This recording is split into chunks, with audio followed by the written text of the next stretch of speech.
Granath is perhaps best known for his long and distinguished career at ABC, where he was a pioneer in many aspects of the television business. Back in his days as a physics major at Fordham, Herb just happened to see a small notice on a bulletin board advertising a part-time job on the NBC page staff. After 4 years of working on such shows as the Milton Berle Texaco Star Theater and Broadway Open House, which was the forerunner to The Tonight Show, it was a little difficult to turn back to the theory of relativity. He's credited with leading ABC into the cable and international arenas, and he helped position the company as an industry leader in these fields. He developed and served as chairman of the board of ESPN, A&E, the History Channel, and Lifetime Television. Herb also served as vice chair of Central European Media, senior advisor to Telenet, and co-chairman of Crown Media. Herb has won everything from Tonys to Emmys, not to mention the hearts of all of those who have had the pleasure of working with him. He is one of the most beloved and treasured people in our industry. Herb Granath.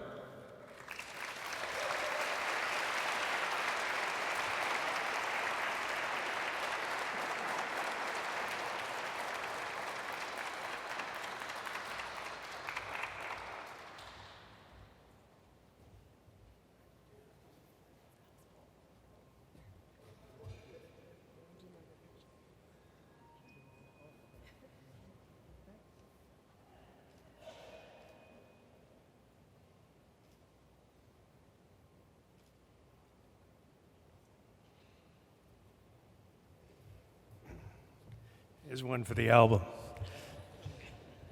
Thank you for coming, and I'm delighted to be here. Actually, I'm delighted to be anywhere.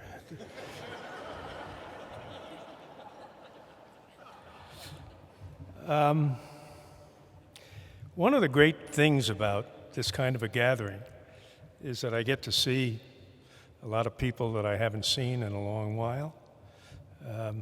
Starting with my old pal and former boss, Fred Bierce. And that's a great thing because this industry has a history. And the history is very important. And I think it's important that we make the history part of the present of television today. Because there's a great background that we can draw on.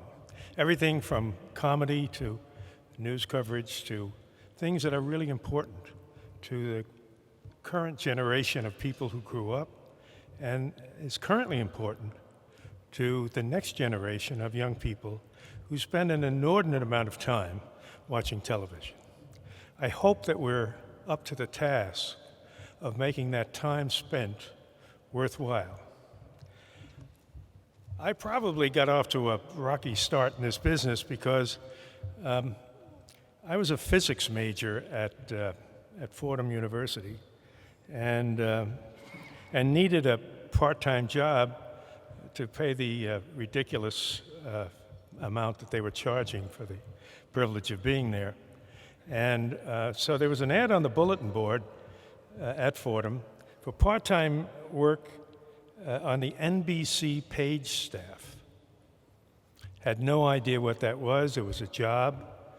I went, and because I'd gotten there late, because I had a late class, I discovered by talking to somebody who was sitting waiting for the interview that there'd been a couple of hundred who applied for the job and who had been there, been interviewed, and gone. And so I figured they probably figured that they'd hire one of the first 10 or 12 that they interviewed, and the rest of it was window dressing. But I thought I'd wait around to tell the guy who was doing the interviewing what I thought about that. And I told him that I thought, it was not really that fair to have a couple of hundred people come for a few jobs that existed and have us sit around all day.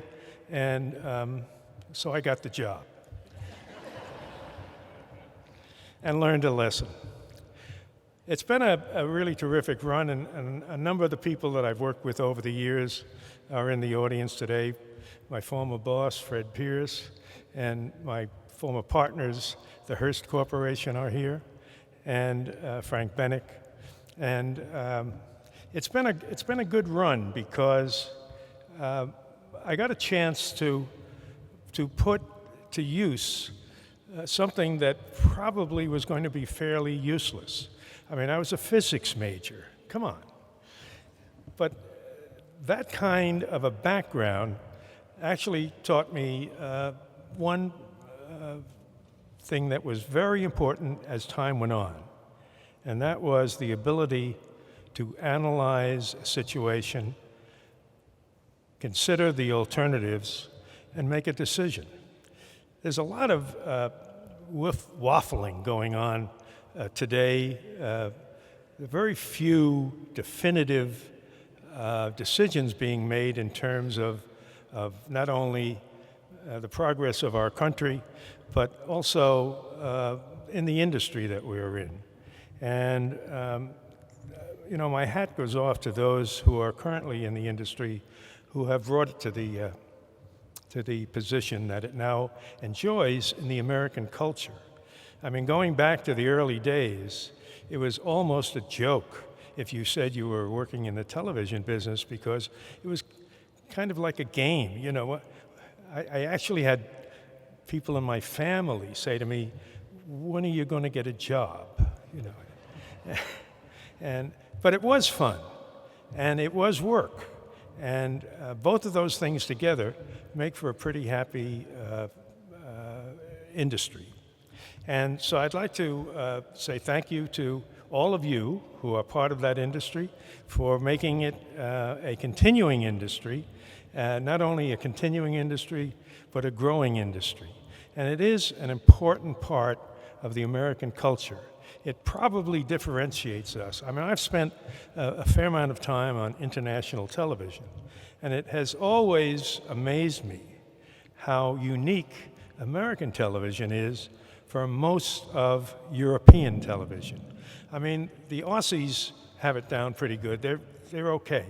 But most of European television is, for the most part, state-oriented, and thus having a totally free American industry, I think, where, yes, we have public broadcasting, and they do a good job of doing what they're doing, but they have very little influence on what we, as commercial broadcasters, do and say. And I think that is the essence of a free and vibrant public. So thanks again for inviting me over today, and I wish that all of you would have a chance to stand up here and be embarrassed. Thank you.